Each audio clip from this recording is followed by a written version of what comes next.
Welcome to a new video. I hope you had a great day. Let's take a look at some news stories, shall we? The first story is called, "She Did Not Like This." We operate a small charter aircraft business working in the tourism sector. Traditionally, we charge our routes out in block time, which means we estimate how long a flight will take and charge the trips out based on that. This works well for accounting. The problem with this method is that these block times are based on the direct route from departure to destination. So whenever we have to fly around the weather, we end up eating the cost. We do this in order to fix the costs for the downstream operators, and as a courtesy, we make less profit on those trips. Enter Natasha. Natasha is a tour operator who uses our services to disperse her guests to various destinations. After receiving her latest bill, she noticed that she was being charged a block to a destination we had not been flying to. She was concerned that she had been chronically overbilled and decided that today was the last day that would happen. Our brilliant customer service agent named Wilson received a rather agitated call. "What kind of thing are you trying to pull? You are not billing me correctly. You have charged me to this destination, but we really go to this other destination. The difference in flight time between the destinations as a block is less than 6 minutes, so it doesn't register as a difference when we bill for the flights. So we just book all of the blocks to the destination to simplify the billing. Well, we book them to this destination, because I don't care. You will no longer bill me in blocks. You will bill me in hours. We can do that. But if we do it that way, it might end up costing. Just do it." Well, you can probably tell where this is going. It takes Wilson some time, but she creates a procedure to bill this one single lady by the flight times recorded in the logbook. She produces an invoice and sends it. 2 minutes later. "Why is my bill more expensive? I already sold the trips at the old price. Now I am losing money on my trips.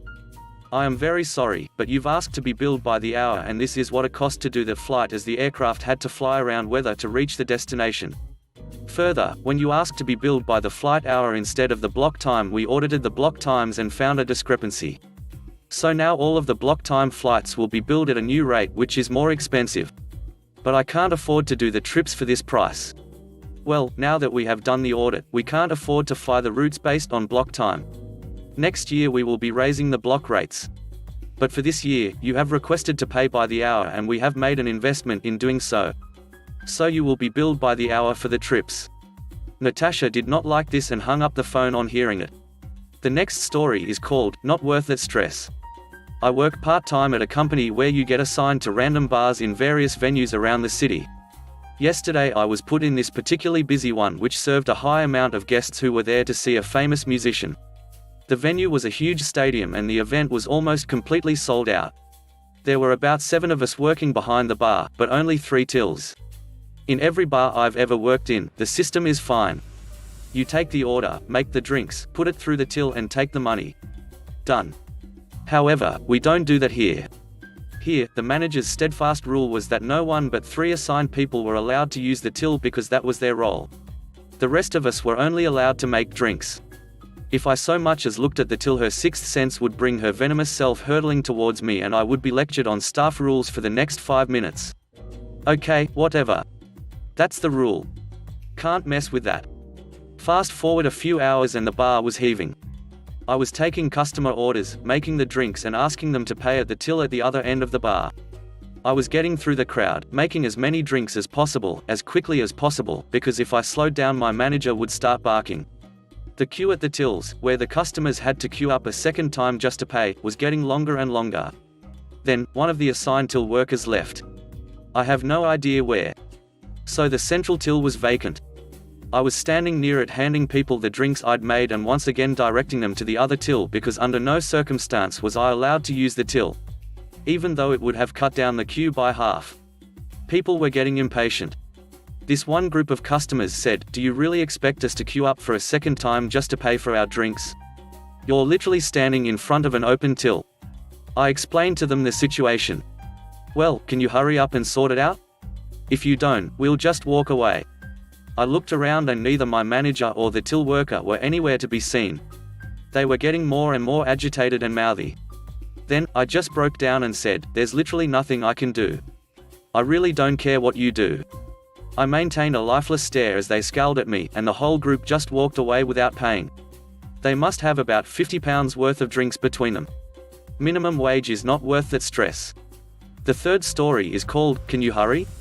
I work in a grocery store that doesn't have a self-checkout. The closest thing we have is an express lane, which is supposed to be for 12 items or less. As everyone who has ever used a lane like this knows, some people just don't care about this item limit. Normally I don't mind if it's up to 20 items, sometimes little things look like a lot less, you know? So here comes our jerk customer. He was real short, on his phone, and looked angry to start with. He has probably 26 items, with heavy produce like potatoes and apples. There was a half gallon of milk and I think some juice as well. I can't turn him away, so I just start ringing him up. I greet him as I would anyone else and he snaps at me, Can you hurry? I'm in a rush. Startled, I nodded and was quiet. I rung up all of his items and asked him if he would like paper or plastic bags. He looked at me like I was stupid, and said, put it all in one paper bag. Again, I was startled, there was a lot of heavy stuff in his order. I responded, Are you sure? I don't know if it'll fit. Just do it.